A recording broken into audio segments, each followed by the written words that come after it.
नमस्कार मित्रों, हमारी इस YouTube चैनल मैक टॉक में आप सभी का हार्दिक स्वागत है।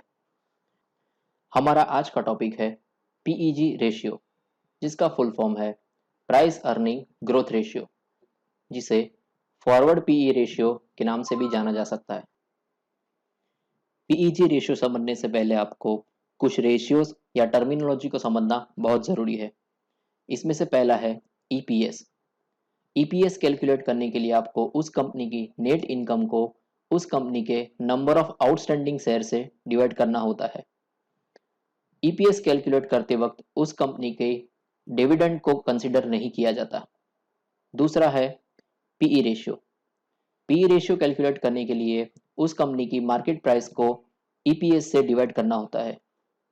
और तीसरा है growth rate. Growth rate calculate करने के लिए ये एक स्टैंडर्ड फॉर्मूला है। ये सब रेशियोज मनी कंट्रोल या screener.com जैसी वेबसाइट पे रेडिली अवेलेबल रहता है। ये सब इंफॉर्मेशन इधर मैंने एजुकेशन पर्पज से डाली हुई है।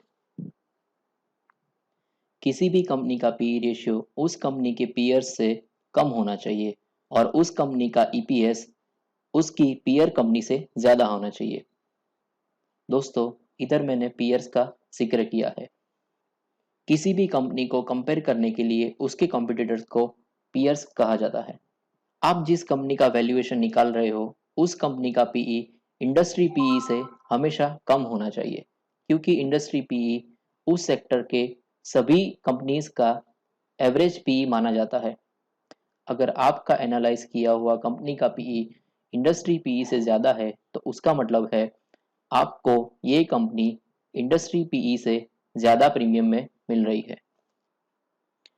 पीईजी रेशियो कैलकुलेट करने के लिए कंपनी के करंट पीई को कंपनी के एस्टिमेटेड फ्यूचर अर्निंग ग्रोथ के साथ डिवाइड किया जाता है। पीईजी कैलकुलेशन के बाद अगर हमारा पीईजी रेशियो 1 आता है तो वो स्टॉक हमें फेयर वैल्यू पे मिल रहा है, ऐसा बोल सकते हैं।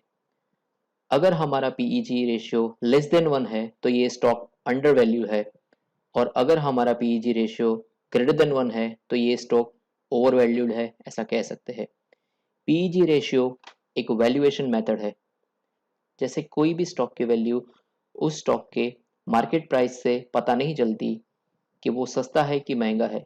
उसमें बहुत सारे वैल्यूएशन पैरामीटर को कंसिडर किया जाता है। पीईजी रेशियो उनमें से एक है। आप जब कभी किसी स्टॉक की वैल्यूएशन कर रहे हो तो आपकी कंपनी का पीईजी रेशियो बाकी पीयर्स से कम होना चाहिए, यानी कि लेस देन 1। अगर लेस देन 1 भी है तो उसमें से भी जिसका पीईजी कम है वो आपको कम वैल्यू पे मिल रहा है, ऐसा बोल सकते हैं। अब हम पीईजी रेशियो को एक लाइव एग्जांपल के साथ समझेंगे। मैंने यहाँ बजाज फाइनेंस का पीईजी रेशियो निकाला है। बजाज फाइनेंस का पीईजी रेशियो निकालने के लिए आपको लास्ट 3 ईयर्स का ईपीएस का डेटा लगेगा, जो आप मनी कंट्रोल वेबसाइट से यहाँ दिखाए हुए टैब से आप निकाल सकते हैं।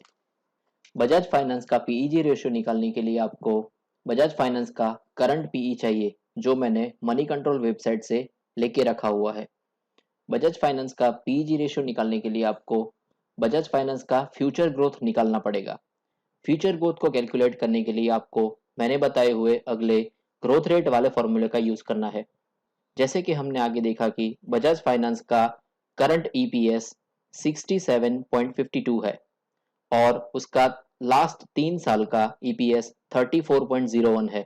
तो हम बजाज फाइनेंस के 3 साल के ईपीएस को कंसीडर करके उसका फ्यूचर ग्रोथ रेट निकालेंगे। तो ये फॉर्मूला के मुताबिक बजाज फाइनेंस का फ्यूचर ग्रोथ रेट 25.68 आता है।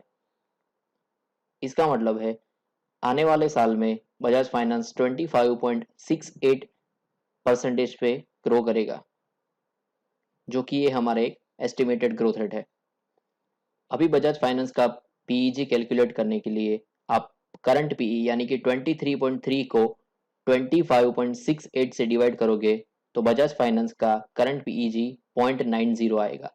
इसका मतलब ये कैलकुलेटेड पीईजी लेस देन 1 है, तो बजाज फाइनेंस एक अंडर वैल्यूड स्टॉक है।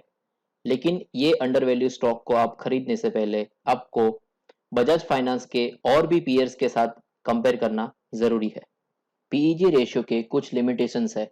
पीजी रेशियो निकालने के लिए हम कंपनी का ग्रोथ रेट को अज्यूम करते हैं, यानी कि ये ग्रोथ रेट एक एस्टिमेटेड ग्रोथ रेट रहता है।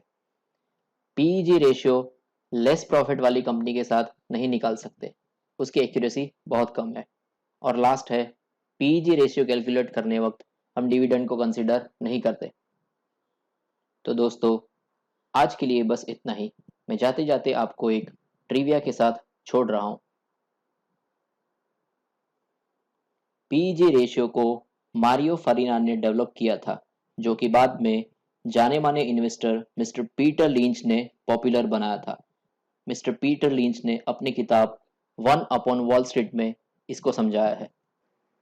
अगर आपको हमारा ये वीडियो अच्छा लगा तो इसे लाइक करके अपने दोस्तों के साथ शेयर कीजिए और सब्सक्राइब करते वक्त ये बेल आइकन दबाना मत भूलिए।